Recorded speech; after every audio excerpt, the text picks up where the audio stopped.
ಈ ಜಾಗದಲ್ಲೂ ಅಷ್ಟೇ ಬಂದು ದೇವ್ರದ್ದು ಒಂದು ಮೂರ್ತಿ ಮತ್ತು ಗೋವುಗಳನ್ನು ಜನರು ಹೇಗೆ ವಾಸಿಸ್ತಾಯಿದ್ರು ಅಂತೇಳಿ ಪ್ರತಿಯೊಂದನ್ನು ಕೆತ್ತನೆ ಮಾಡಿರೋಂಥದ್ದು.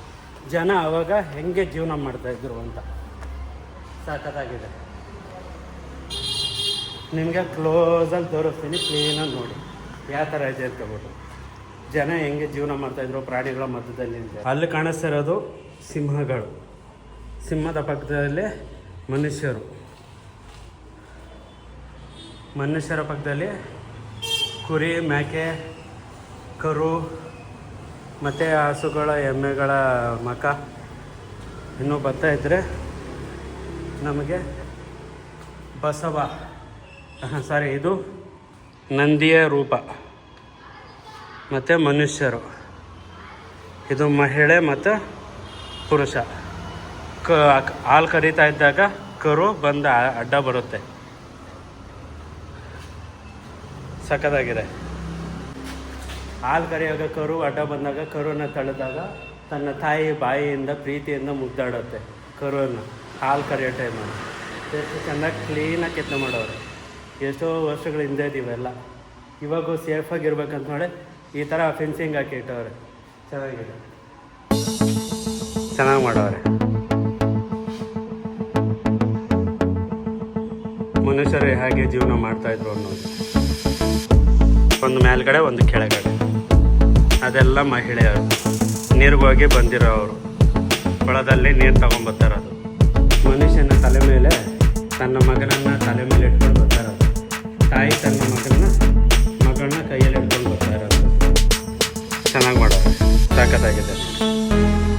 ಮೇಲ್ಗಡೆ ನಮ್ಮ ಬಸವಣ್ಣ ಮೇಲ್ಗಡೆ ಕೆತ್ತನೆ ಮಾಡಿ ಇಟ್ಬಿಟ್ಟು. ಈ ಎಲ್ಲ ಚಿತ್ರನ ಒಂದೇ ಒಂದು ಬಂಡೆಯಲ್ಲಿ ಕೆತ್ತನೆ ಮಾಡಿರೋದು. ಒಂದು ಬಂಡೆ ಮಧ್ಯದಲ್ಲಿ ನೋಡಿ, ಫುಲ್ಲು ಒಂದು ಬಂಡೆ. ಇದೇ ಬಂಡೆನ ಕೊರೆದು ಸ್ವಲ್ಪ ಮಾಡಿರೋಂಥದ್ದು ಪ್ಲೇಸ್ಗಳು. ಚೆನ್ನಾಗಿ ಮಾಡವ್ರೆ. ದೇವಾಲಯ ಥರ ಕರೆಕ್ಟಾಗಿ ಮಾಡಿಬಿಟ್ಟವ್ರೆ. ಸಾಕಾಗಿದೆ. ಅದಕ್ಕೆ ಏನು ತೊಂದರೆ ಆಗಬಾರ್ದು, ನೆರಳಿರಬೇಕು, ಚೆನ್ನಾಗಿರಬೇಕು ಅಂತ ಸಾಕಾಗಿದೆ. ಪ್ರತಿಯೊಂದು ಮೂಮೆಂಟು ತೋರಿಸಿದ್ವಿ. ನೆಕ್ಸ್ಟಿಗೆ ಹೋಗೋಣ ಬನ್ನಿ. ಚೆನ್ನಾಗಿದೆ ಒಳಗಡೆ. ಆ ಕಡೆ ಒಂದು ಪ್ಲೇಸು, ಆ ಕಡೆ ಒಂದು, ಮತ್ತು ಈ ಕಡೆ ಚೆನ್ನಾಗಿ ಮಾಡೋದು. ಸ್ಲೋಪ್ ಇದೆ. ನೀರೇನ ಸೋತಂದರೆ ಡೌನ್ ಬರಬೇಕು ಅಂತೇಳಿ ಮಾಡಿರೋದು. ಸಾಕಾಗಿದೆ. ಇಲ್ಲೆಲ್ಲ ಕುತ್ಕೊಳ್ಳೋಂಥ ಪ್ಲೇಸ್ ಚೆನ್ನಾಗಿದೆ. ಇವೆಲ್ಲ ಒಂದೇ ಬಂಡೆಯಲ್ಲೇ ಕೆತ್ತನೆ. ಇದು ದೇವರ ಗುಡಿ. ಆದರೆ ಮೂರ್ತಿ ಏನೂ ಇಟ್ಟಿಲ್ಲ, ಜಸ್ಟ್ ಇಲ್ಲಿ ಕುತ್ಕೊಂಡು ಬೇಕಾದ್ರೆ ಫೋಟೋ ತಗೊಬೋದು. ಆಲಯದ ಒಳಗಡೆ ಈ ಥರ ಒಂದು ಪ್ಲೇಸು ಕೂತ್ಕೊಳ್ಳೋದಕ್ಕೆ. ಇನ್ನೊಂದು ನೈಟ್ ಏನೇನು ಆಗೋಯ್ತು ಅಂದರೆ, ಈ ಆಗಿನ ಕಾಲದಲ್ಲಿ ಜನಕ್ಕೆ ಮಲ್ಕೊಳ್ಳೋದಕ್ಕಂತ ಜಾಗ ಇದು. ಅವು ಸೊಳ್ಳೆಗಳು ಅವು ಯಾವ ಕಾಟ ಇರ್ತಾಯಿದ್ದಿಲ್ಲ. ನಿಮ್ಮದೇ ಬಂದು ಮಲ್ಕೊಳ್ಳೋರು ತಣ್ಣಗೆ ಬರೀ ಬಂಡೆ ಮೇಲೇ ಮಲ್ಗೋರು. ಈ ಜಾಗದಲ್ಲಿ ಮಲ್ಕೊಳ್ಳೋಕ್ಕಂಥ ಜಾಗ ಆ ಸೈಡು ಈ ಸೈಡು ಸಖತ್ತಾಗಿ ಮಾಡೋರು. ಎಷ್ಟು ನೀಟಾಗಿದೆ ಅಂದರೆ ಅಷ್ಟು ನೀಟಾಗಿ ಮೇಂಟೈನ್ ಮಾಡ್ತಾರೆ. ಇದೊಂದು ಮುಗೀತು. ನೆಕ್ಸ್ಟ್ ಪಕ್ಕದಲ್ಲಿ ಇನ್ನೊಂದು, ಬನ್ನಿ ಹೋಗೋಣ ಅಂತ. ಸ್ನೇಹಿತರೆ, ಇದ್ರ ಬಗ್ಗೆ ಮಾಹಿತಿ ಏನಂತ ಹೇಳಿದ್ರೆ, ನಾವು ದೇವರ ಆಲಯ ಕ್ರಿಯೇಟ್ ಮಾಡಬೇಕು, ಕಟ್ಟಬೇಕು ಅಂತ ಹೇಳಿದಾಗ ಅಲ್ಲಲ್ಲಿ ಮೂರ್ತಿಗಳು ಯಾವ ಥರ ಕೆತ್ತನೆ ಮಾಡಬೇಕು ಅನ್ನೋದಕ್ಕೆ ಒಂದು ಮ್ಯಾಪ್ ಇದು. ಚಿತ್ರಕಲೆಯನ್ನು ಮಾಡಿರೋದು ಈ ಬಂಡೆಯದ ಮಧ್ಯದಲ್ಲಿ. ಸಖತ್ತಾಗಿ ಮಾಡೋರು. ಆನೆ ಯಾವ ಥರ ರೂಪ ಇರಬೇಕು, ಮನುಷ್ಯರು ಯಾವ ಥರ ರೂಪ ಇರಬೇಕು, ಯಾವ ಥರ ರೂಪಗಳನ್ನ ಕೊಡಬೇಕು. ಸಿಂಹ ಆಗಲಿ, ಹುಲಿ ಆಗಲಿ, ಕುದುರೆ ಆಗಲಿ, ಜಿಂಕೆ ಆಗಲಿ, ಪ್ರತಿಯೊಂದು ಪ್ರಾಣಿಯೂ ಈ ಗೋಡೆಯಲ್ಲಿದೆ. ಈ ಬಂಡೆಗಳಲ್ಲಿ ಕೆತ್ತನೆ ಮಾಡೋರು. ನೋಡಿ, ಬಾತುಕೋಳಿ ನೋಡಿ, ಅಲ್ಲೆಲ್ಲ ಸಿಂಹ, ಹುಲಿ, ಚಿರತೆ ಎಲ್ಲ ಥರ ಇದ್ದಾವೆ. ಲೆಕ್ಕಗೆ ಇಲ್ದಿರೋಷ್ಟು. ಇನ್ನೊಂದು ಹಾವು ಕೂಡ ಇದೆ. ಎಲ್ಲ ಥರ ಪ್ರಾಣಿನೂ ಕೆತ್ತನೆ ಮಾಡೋರೆ ಈ ಬಂಡೆಯಲ್ಲಿ. ಅಷ್ಟೇ ಸಮಾಚಾರ. ಚೆನ್ನಾಗಿದೆ. ನೆಕ್ಸ್ಟ್ ಇನ್ನೊಂದು ಪ್ಲೇಸ್. ಇವಾಗ ಆ ಬಂಡೆ ಹತ್ರ ಹೋಗಿ ಜಸ್ಟ್ ಸೆಲ್ಫಿ ಫೋಟೋ ತೊಗೊಳ್ಳೋಣಂತೆ. ಅಲ್ಲಿ ಹೋದ್ಮೇಲೆ ಮಾಹಿತಿ ಜಸ್ಟ್ 2 ನಿಮಿಷ ಅಷ್ಟೇ. ಇದು ಅಲ್ಲಿ ಹೋದ್ಮೇಲೆ ಮಾತಾಡೋಣ. ಈ ಬಂಡೆದ ವಿಶೇಷತೆ ಏನಂತ ಹೇಳಿದ್ರೆ, ಈ ಬಂಡೆನ ಯಾರೂ ಕದಲಿಸೋಕ್ಕಾಗಿಲ್ಲ. ಇನ್ನೊಂದು ಏನಂದರೆ, ಈ ಬಂಡೆನ ಕದಲಿಸ್ಬೇಕು ಅಂತೇಳಿ ಆನೆನ ಕರ್ಕೊಂಬಂದು ಕಳ್ಸೋಕೆ ನೋಡಿದ್ರು. 1 ಇಂಚು ಕೂಡ ಕದಲಿಲ್ವಂತೆ. ಅಂಥ ದೊಡ್ಡ ಬಂಡೆ ಕಲ್ಲು. ಇದ್ರ ವೆಯ್ಟ್ ಇರೋದು ಎಷ್ಟು ಅಂದರೆ 250 ಟನ್ ವೆಯ್ಟ್ ಇರೋದು. ಸಖತ್ತಾಗಿದೆ. ಅಲ್ಲೆಲ್ಲ ಹೋಗಿ ಫೋಟೋ ಆಗಲಿ ವಿಡಿಯೋ ಆಗಲಿ ಮಾಡ್ಕೊತಾರೆ. ಬೇಕಾದರೆ ಅಲ್ಲಿ ಹೋಗ್ಬಿಟ್ಟು ಈ ಥರ ಜಾರ್ಕೊಂಬರ್ಬೋದು. ಚೆನ್ನಾಗಿದೆ ಪ್ಲೇಸು. ಸ್ನೇಹಿತರೆ, ಇವಾಗ ನಾನು ಕೂಡ ಮೇಲ್ಗಡೆ ಹೋಗ್ಬಿಟ್ಟು ಒಂದು ಸೆಲ್ಫಿ ಕೊಡ್ತೀನಿ, ತೊಗೊಳ್ಳಿ. ಏನಾದ್ರು ಅಲ್ಲಿಂದ ಜಾರ್ಕೊಂಬರ್ತೀನಿ. ಅದು ವಿಡಿಯೋ ನಿಮ್ಗೆ ತೋರಿಸ್ತೀನಿ. ಬನ್ನಿ ಮೇಲ್ಗಡೆ ಹೋಗೋಣ.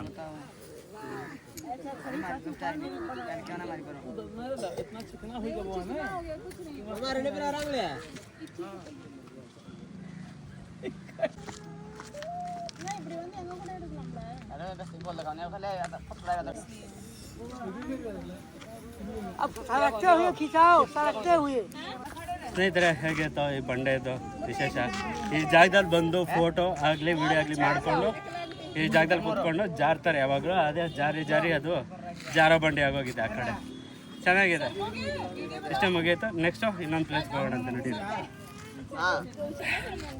ಹೇಗಿತ್ತು ಈ Mahabalipura? Welcome to Mahabalipura beach. ಬಂಡೆ ಹತ್ರ ಬಂದಿದ್ದೀನಿ. ಇದನ್ನು ಆನೆ ಕೂಡ ಕದ್ದಿಸೋಕ್ಕಾಗಿಲ್ಲ ಅಂತೇಳಿ ಒಂದು ಇತಿಹಾಸನೇ ಐತೆ. 250 ಟನ್ ಅಂದರೆ ಎಷ್ಟು ವೆಯ್ಟ್ ಇರ್ಬೋದು. ಟೊಮಾಟೊ ನಜ್ಜಿದಾಗ ನಜ್ಬಿಡ್ತಾರೆ. ಬನ್ನಿ ಹೊರಡೋಣ ಅಂತೂ ಎಲ್ಲ ಕಡೆ ರೌಂಡ್ ನೋಡ್ಕೊಂಡು ಲಾಸ್ಟಿಗೆ ಗೋಳಿ ಸೋಡಾ ಕುಡಿತಾ ಇದ್ದೀರಿ. ಸಖತ್ತಾಗಿದೆ ಸೋಡಾ ಮಾತ್ರ.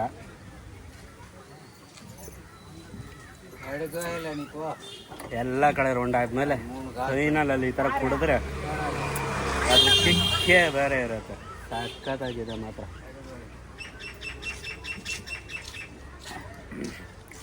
ಈ ಟೈಮಲ್ಲಿ ಈ ಥರ ಲೆಮನ್ ಸೋಡಾ ಸಿಕ್ಬಿಟ್ರೆ ಫುಲ್ಲು ಜೋಸು. ದೇವ್ರು ಕಿತ್ಕೊಂಬತ್ತಿದೆ ನೋಡಿ. ಕೈಯೆಲ್ಲ ನೀರಾಗ್ಬಿಟ್ಟು ಕರ್ರಾಗ್ಬಿಟ್ಟಿದ್ದೀನಿ, ಕಲರೇ ಆಗೋಗ್ಬಿಟ್ಟಿದ್ದೀನಿ. ಇವಾಗ ಬೀಚ್ ಹತ್ರ ಹೋಗಿ ಒಂದು ಸ್ವಲ್ಪ ಹೊತ್ತು ನೀರಲ್ಲಿ ಇಳಿದ್ರೆ ಇಲ್ಲ ಅಂದರೆ ಇಲ್ಲ. ನೆಕ್ಸ್ಟ್ ಪ್ಲೇಸ್ಗೆ ಹೋಗ್ಬಿಡೋಣ ಅಂತೆ. ಇವಾಗ ಟೆಂಪಲ್ ಹತ್ರ ಮತ್ತು ಬೀಚ್ ಹತ್ರ ನೋಡಿಕೊಂಡು ಇವಾಗ ಈ ಗೋಳಿ ಸೋಡಾ ಕುಡ್ಕೊಂಡು ರೈಟ್ ಹೇಳ್ತಾ ಇರೋಣ ನೆಕ್ಸ್ಟ್ ಪ್ಲೇಸ್ಗೆ. ಸುಸ್ತಾಗೋಗ್ಬಿಟ್ಟಿದ್ದೀನಿ, ಮಾತುಗಳು ಸರಿಯಾಗಿ ಬರ್ತಾಯಿಲ್ಲ. ಸಾಕಾಗಿದೆ ಪ್ಲೇಸ್ ಮಾತ್ರ. ಇದಾದಮೇಲೆ ನೆಕ್ಸ್ಟ್ ಬೀಚು ಮತ್ತು ಇನ್ನೊಂದು ಅಲ್ಲೊಂದು ಟೆಂಪಲ್ ಇದೆ, ಅದನ್ನು ನೋಡಿಸ್ಕೊಂಡು ಓಡೋಣ. ಹೇಗಿತ್ತು ಅಂತೇಳಿ ಕಮೆಂಟ್ ಮಾಡಿ. ಎಲ್ಲರಿಗೂ ಲೆಮನ್ ಜ್ಯೂಸು, ನಿಮಗೂ ಕೂಡ. ಬನ್ನಿ ಹೋಗೋಣ ಅಂತ. ಸ್ನೇಹಿತರೆ, ಲಾಸ್ಟ್ ಸ್ಪಾಟು ಬಂದಿದ್ದೀರಿ. ಇದೇ ಶಿವ ಮತ್ತು ವಿಷ್ಣು ಅವರ ಇಬ್ಬರಿಗೂ ಸೇರಿ ಮಾಡಿರೋಂಥ ದೇವಾಲಯ. ಅದೇ ಹರಿಹರ ದೇವಸ್ಥಾನ. ಇದು ಸಮುದ್ರದಲ್ಲಿ ಆಲ್ರೆಡಿ ಮುಳುಗೋಗ್ಬಿಟ್ಟಿತ್ತಂತೆ. ಆ ನಂತರ ನೀರು ಸ್ವಲ್ಪ ಹಿಂದ್ಗಡೆ ಹೋದ್ಮೇಲೆ ಇದು ಎದ್ದು ಕಾಣಿಸ್ತಂತೆ. ಆಮೇಲೆ ಆರ್ಕಾಲಜಿ ಡಿಪಾರ್ಟ್ಮೆಂಟ್ ಅವ್ರು ಬಂದು ಈ ಜಾಗದಲ್ಲಿ ಇದನ್ನು ಕ್ಲೀನ್ ಮಾಡಿಬಿಟ್ಟು ಇದನ್ನು ಟೂರಿಸಮ್ ಆಗಿ ಓಪನ್ ಮಾಡೋರು. ಸಖತ್ತಾಗಿದೆ ಮಾತ್ರ. ಯಾವಾಗ 7-8ನೇ ಶತಮಾನದಲ್ಲಿ ಪಲ್ಲ ಮಹಾರಾಜರವರು ಕಟ್ಸಿರೋವಂಥದ್ದಂಥ ದೇವಸ್ಥಾನ. ಅಂದರೆ ಟೋಟಲ್ 7 ದೇವಸ್ಥಾನ ಇದೆಯಂತೆ. ಆ 7 ದೇವಸ್ಥಾನ ಇದು ಒಂದೇ ದೇವಸ್ಥಾನ ಮಾತ್ರ ಎದ್ದು ಕಾಣಿಸ್ತಾ ಇದೆ ಹೊರತು ಇನ್ನು ಮಿಕ್ಕಿದ 6 ದೇವಸ್ಥಾನ ಏನಾಯಿತು ಗೊತ್ತಿಲ್ಲ. ಅದನ್ನು ಅಲ್ಲಿ ಹೋಗಿ ತಿಳ್ಕೊಳ್ಳೋಣ ಅಂತೆ. ಇವಾಗ ಸದ್ಯಕ್ಕೆ ನಮಗೆ ಕುಡಿಯೋದಕ್ಕೆ ನೀರಿದೆ, ಹೋಗೋದಕ್ಕೆ ಫ್ರೆಶ್ ಟಾಯ್ಲೆಟ್ ಇದೆ. ನಿಮ್ಗೇನೇನು ಓಡಾಡೋಕ್ಕಾಗಲಿಲ್ಲ ಅನ್ನೋ ಪೊಸಿಷನ್ ಇದ್ದರೆ ಆ ಥರ ನೀವು ಎಲೆಕ್ಟ್ರಿಕಲ್ ಗಾಡಿ ಬುಕ್ ಮಾಡ್ಕೊಬೋದು. ಅದ್ರಲ್ಲಿ ಬೇಕಾದರೆ ಒಂದು ರೌಂಡ್ ಹಾಕ್ಕೊಂಡು ಸುತ್ತಾಕೊಂಡು ಬರ್ಬೋದು. ಅಲ್ಲಿರೋ ವ್ಯೂ ಪಾಯಿಂಟ್ನ ನಿಮಗೆ ಕ್ಲಿಯರಾಗಿ ತೋರಿಸ್ತೀನಿ. ಬನ್ನಿ ಹೋಗ್ತಾ ಇರೋಣಂತೆ. ಸದ್ಯಕ್ಕೆ ನೀರು ಕುಡಿತೀನಿ. ಫುಲ್ಲು ದಾರ ಆಗ್ತೈತೆ. ಹಿಂಗೆ ಬಾಟ್ಲಲ್ಲಿ ಹಿಡ್ಕೊಂಬಿಡಿ.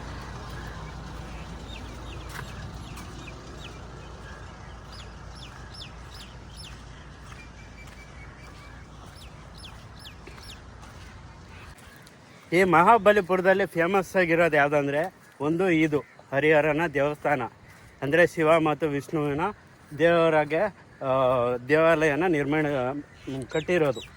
ಓಕೆನಾ. 2ನೇದಾದರೆ ಲೈಟ್ ಹೌಸು. 3ನೇದು ಬೀಚ್ ಇಲ್ದಿರ ಇದಕ್ಕೆ ವ್ಯೂ ಸ್ವಲ್ಪ ಡೌನ್ ಆಗಿಬಿಡುತ್ತೆ.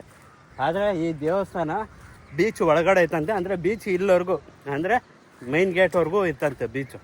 ಹೈಟ್ ಹಂಗೆ ಇತ್ತಂತೆ. ಯಾವಾಗ ಸುಮಾರು ವರ್ಷಗಳಿಂದ. ಕಾಲ ನಂತರ ನೀರು ಹೇಗೋ ಗೊತ್ತಿಲ್ಲ, ರಿವರ್ಸ್ ಆಗೋಯ್ತು. ಆ ಟೈಮಲ್ಲಿ ಈ ದೇವಸ್ಥಾನ ಕಾಣಿಸ್ತಂತೆ. ಆವಾಗ ಇದರಲ್ಲಿ ಏನೇನು ಇದ್ದು ಆ ಮೀನುಗಳದ್ದು, ಆ ಮೊಟ್ಟೆಗಳಾಗಲಿ ಗಿಡಗಳಾಗಲಿ ಪ್ರತಿಯೊಂದು ಇದ್ವಂತೆ ಇದ್ರೊಳಗಡೆ.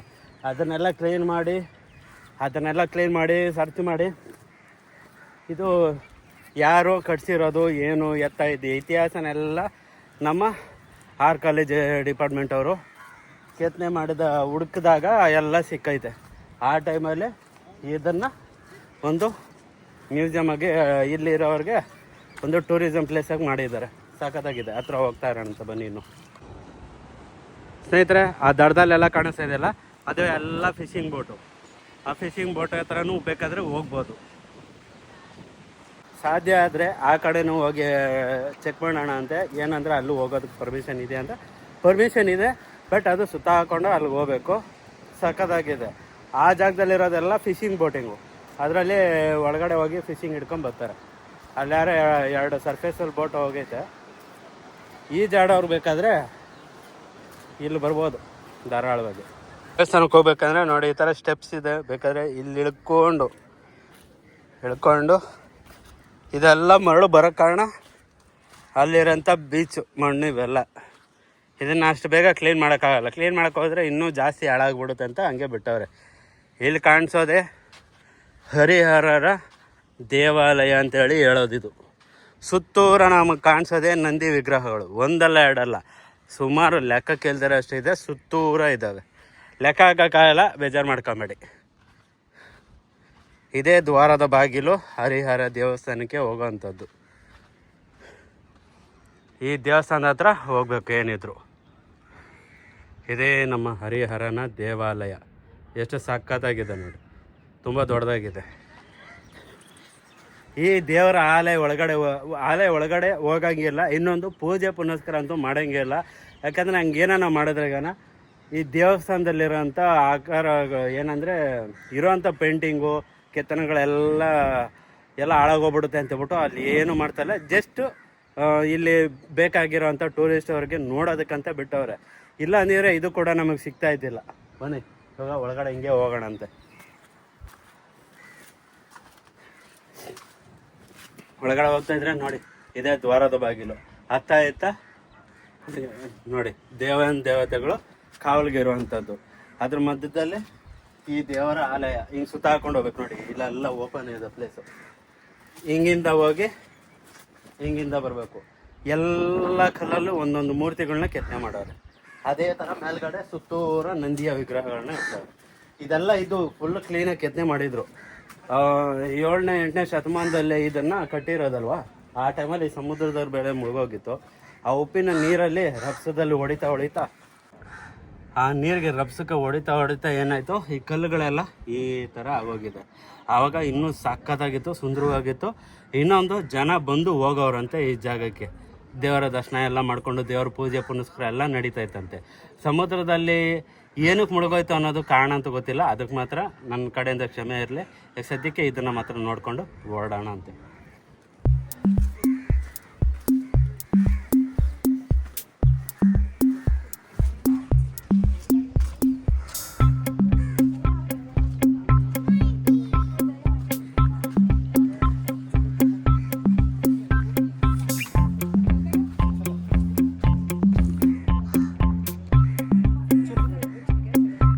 ಒಳಗಡೆ ಕಾಣಿಸ್ತಾ ಇದೆಯಲ್ಲ, ಅದೇ ಹರಿಯ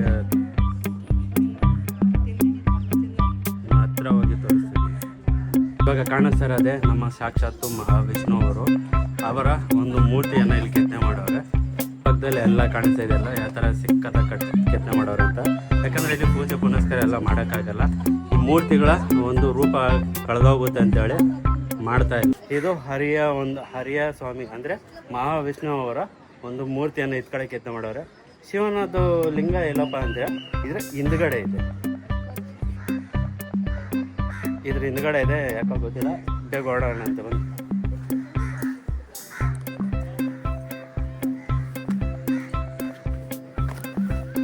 ಇದು ದೇವರ ಒಂದು ದೇವಾಲಯ. ಒಳಗಡೆ ಎಲ್ಲ ಇತ್ತು ಸ್ಟಾರ್ಟಿಂಗಲ್ಲಿ. ಸಕ್ಕದಾಗಿದೆ ಪ್ಲೇಸ್ ಮಾತ್ರ, ಟಾಪ್ ವ್ಯೂ. ವರ್ಷಕ್ಕೆ ಇವೆಲ್ಲ ಹೋಲ್ ಆಗಿರೋದು ಮೂರ್ತಿಗಳೆಲ್ಲ ನೋಡಿ, ಇವೆಲ್ಲ ಹೋಲ್ ಆಗಿರೋದು. ನಾರ್ಮಲಾಗಿ ಹಿಂಗಿದ್ವು, ಈ ಥರ ಆಗೈತೆ. ಹಂಗಿಲ್ಲ ಅಂತೇಳಿ ನೋಡಿ, ಸಮುದ್ರದಲ್ಲಿ ಇದ್ದಾಗ ಆಗಿರೋಂಥ ಇದು ಪ್ಲೇಸ್ ಇದ್ದಿದ್ರೆ ಇನ್ನೂ ಚೆನ್ನಾಗಿ ಕಾಣಿಸಿರೋದು. ಅದ್ರೊಳಗಡೆ ಎಲ್ಲ ಹೋಗೋದಾಗಿತ್ತು. ಇದೇ ಹರಿಹರನ ಸ್ವಾಮಿ ದೇವರ ಆಲಯ ಅಂತೇಳಿ ಪೂಜೆ ಕೂಡ ನಡೀತಾ ಇತ್ತು.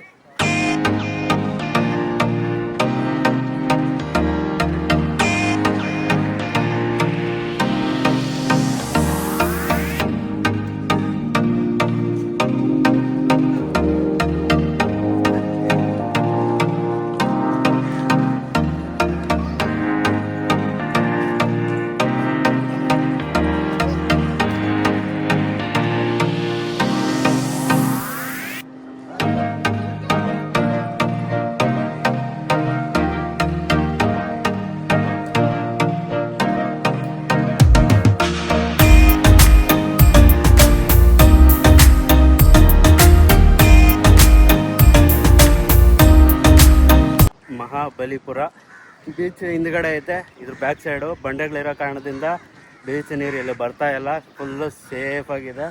ಹೇಗಿದೆ ಅಂತ ಹೇಳ್ಬಿಟ್ಟು ನೋಡ್ತಾ ಇದ್ದೀರಲ್ವ, ಇದು ಸಖತ್ತಾಗಿದೆ. ವಿಡಿಯೋ ಕ್ಲಿಯರಾಗಿ ಹಾಕಿರ್ತೀನಿ ನೋಡಿ.